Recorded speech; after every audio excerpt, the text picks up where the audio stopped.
Salam pemirsa Allah Perkasa Televisi Channel yang dikasihi Tuhan Yesus. Sambil menunggu donasi dari para pemirsa APTC untuk pengadaan peralatan podcast yang nantinya kami akan mengundang tokoh rohaniawan Kristen seperti para pendeta, baik yang masih aktif maupun yang sudah emeritus, serta tokoh terkemuka Kristiani lainnya sebagai narasumber.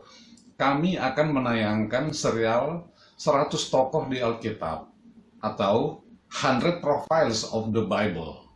Profil ini kami kutip dari buku The Student Bible yang sudah selesai saya terjemahkan ke dalam bahasa Indonesia. Hari ini kita memasuki tayangan kedua, 100 tokoh di Alkitab dengan tokoh Kain dan Abel. Kain dan Abel, saudara-saudara.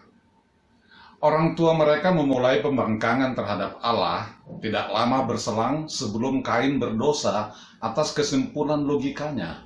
Anak pertama di bumi yang menjadi pembunuh pertama.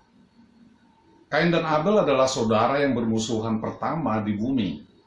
Setelah mereka menyusul Ishak dan Ismail, Yakub dan Esau, Rahel dan Leah, Yusuf dan saudara-saudaranya. Ini adalah tema lagu di dalam kitab Kejadian dan di dalam kehidupan.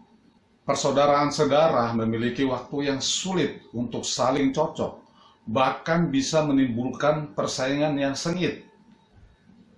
Alkitab menjelaskan sedikit kepada kita mengenai Abel, namun banyak hal mengenai Kain.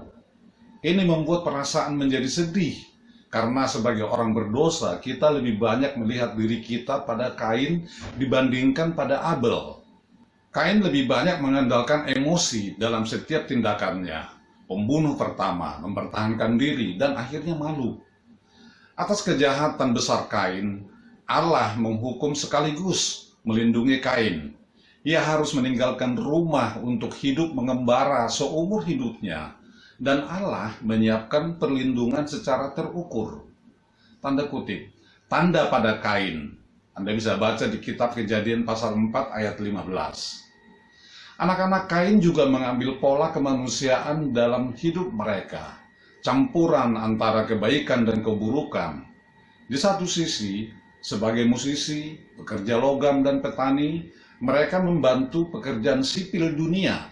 Di sisi lainnya, permasalahan Kain turut memberi pengaruh pada generasi mendatang.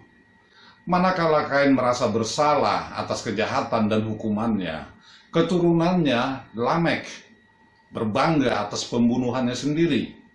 Anda bisa baca di kitab Kejadian pasal 4 ayat 23 dan ayat 24. Life question.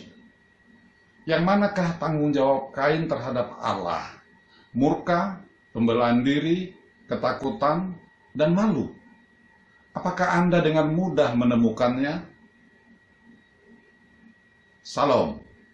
Sampai jumpa di episode ketiga dengan tokoh Nuh.